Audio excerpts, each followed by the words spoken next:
They praised each other like old friends. Trump called Putin a genius, while Putin admired Trump's bright and talented persona. But now, accusations, criticism, and distance. What happened to the infamous Trump-Putin bromance? In this gripping exposé, we dive deep into the unlikely alliance between two of the world's most controversial leaders and unravel the events that may have finally driven them apart. Buckle up. The bromance may be over, but the story is just getting started. In the early stages of Donald Trump's 2016 presidential campaign, his remarks about Vladimir Putin stood out. He frequently expressed admiration for Putin's leadership style, stating in October 2015, "I think I'd get along very well with Vladimir Putin. I just think so." Trump also highlighted their simultaneous appearances on 60 Minutes, referring to themselves as stablemates. Despite being interviewed separately, Trump's praise extended to comparing leadership qualities, asserting that Putin was a better leader than then-President Obama. He emphasized the potential benefits of improved U.S.-Russia relations, suggesting collaboration on issues like combating terrorism and enhancing trade. Vladimir Putin, in turn, responded with favorable comments about Trump. In December 2015, he described Trump as a very flamboyant man, very talented, no doubt about that, and acknowledged him as the absolute leader of the presidential race. Putin also welcomed Trump's expressed desire to strengthen U.S.-Russia relations, stating, "How can we not welcome that? Of course, we welcome it." This mutual admiration marked a notable shift in U.S.-Russia dynamics, with both leaders expressing interest in fostering a more collaborative relationship. As Trump entered the second year of his presidency, the world was watching to see how his warm words toward Putin would translate into diplomacy. Speculation around Russian interference in the 2016 U.S. election was heating up, and Trump's approach to Russia faced increasing scrutiny. Then came a pivotal moment that would define their relationship on the global stage: the 2018 Helsinki Summit. On July 16, 2018, Presidents Donald Trump and Vladimir Putin met in Helsinki, Finland, for a highly anticipated summit. This was their first official one-on-one meeting outside of international conferences. The world tuned in, expecting clarity on key issues: election interference, Syria, nuclear arms control, and more. But what followed shocked both U.S. allies and critics alike. After their private meeting and working lunch, the two leaders held a joint press conference. When asked if he believed U.S. intelligence agencies or Putin regarding interference in the 2016 U.S. election, Trump responded, "President Putin says it's not Russia. I don't see any reason why it would be." This statement directly contradicted the assessments of all major U.S. intelligence agencies, which had unanimously concluded that Russia interfered in the 2016 election. Critics across the political spectrum blasted Trump. Former CIA Director John Brennan called it nothing short of treasonous. Republican Senator John McCain described the summit as one of the most disgraceful performances by an American president in memory. Even Trump's usual allies were stunned. The backlash was so severe that Trump later claimed he had misspoken, saying he meant to say, "I don't see any reason why it wouldn't be Russia." Putin, on the other hand, appeared calm and confident. He denied any election interference and even offered to let Russian authorities work with U.S. investigators, a proposal that raised eyebrows internationally. The Helsinki Summit became a turning point. While Trump believed in building a personal rapport with Putin, many in the U.S. saw it as a weakness.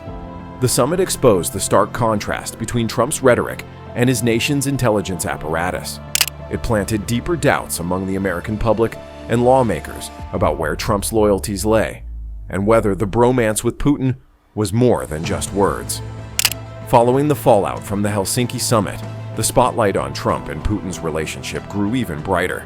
Critics questioned whether Trump's public admiration for Putin matched the actions of his administration behind closed doors.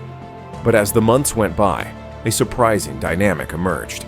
While Trump continued to speak positively about the Russian leader in interviews and press briefings, his administration was quietly taking actions that suggested a more complicated and often contradictory approach to Russia. Despite Donald Trump's repeated praise of Vladimir Putin in public statements, his administration imposed several hardline policies against Russia. Under Trump, The US expelled dozens of Russian diplomats and closed the Russian consulate in Seattle in 2018, following the poisoning of former Russian spy Sergei Skripal in the UK, a move coordinated with US allies. His administration also approved multiple rounds of economic sanctions against Russian individuals and entities under the Countering America's Adversaries Through Sanctions Act, KATSA, a law passed in 2017 with bipartisan support. These sanctions targeted Russian oligarchs, defense industries, and banks tied to the Kremlin. Trump also authorized the sale of lethal aid to Ukraine, including Javelin anti-tank missiles, something the Obama administration had avoided. This move was significant as it challenged Russian aggression in eastern Ukraine and showed a tangible shift in military support for a key Russian adversary. However, Trump's statements often painted a different picture. He repeatedly cast doubt on Russian election interference, criticized NATO allies more than he did Putin, and often appeared more aligned with the Russian president than with US intelligence agencies or European partners. In 2019, during the G20 summit in Osaka, Japan, Trump jokingly told Putin not to interfere in the US election, comments that many saw as downplaying a serious national security concern. This dual-track approach, tough policies behind the scenes and warm praise in public, confused allies and angered critics. It suggested a disconnect between Trump's personal views and the broader stance of the US government. Some experts believe this was part of Trump's transactional foreign policy style, where personal relationships were prioritized over long-standing alliances and norms. In the eyes of the Kremlin, this inconsistency may have been frustrating. While Putin appreciated the friendly tone, he likely recognized that the real power of US foreign policy was not in Trump's tweets, but in the combined actions of Congress, the Pentagon, and the State Department. As Trump's first term drew to a close, it was becoming clear that the bromance wasn't delivering much substance, and both sides began to adjust their expectations. As the war in Ukraine escalated into its third year, the once amicable relationship between Donald Trump and Vladimir Putin faced unprecedented strain. Trump's initial confidence in his ability to swiftly negotiate peace gave way to frustration, while Putin's perception of Trump remained cautiously optimistic. This period marked a significant shift in their dynamic, reflecting the complexities of international diplomacy amid ongoing conflict.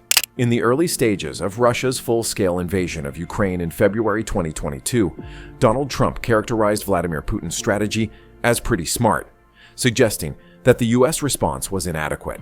However, as the conflict persisted and intensified, Trump's stance evolved. By January 2025, he publicly urged Putin to stop this ridiculous war, warning of impending high levels of taxes, tariffs, and sanctions on Russian exports if hostilities continued. Trump's approach to the conflict was marked by a series of fluctuating positions. He criticized Ukrainian President Volodymyr Zelensky, suggesting that Ukraine bore responsibility for the war's inception and accusing Zelensky of leading the US into an unwinnable conflict. In a controversial proposal, Trump demanded ownership of half of Ukraine's mineral and oil resources as payment for US support, a deal that Zelensky rejected, citing the lack of security guarantees. Despite these tensions, Putin maintained a degree of respect for Trump, describing him as pragmatic and smart.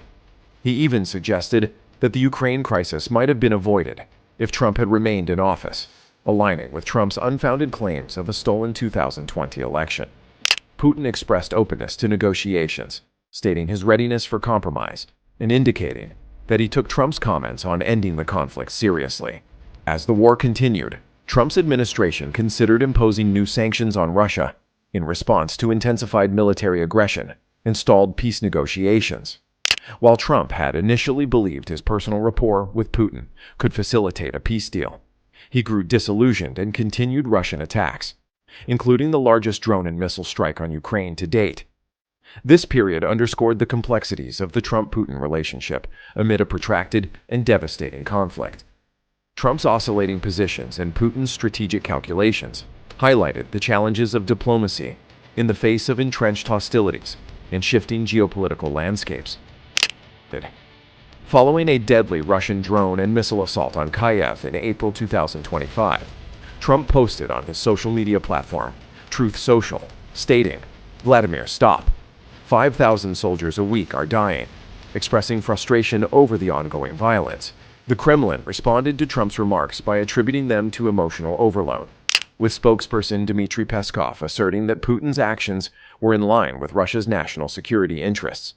Despite these tensions, Putin indicated a willingness to negotiate.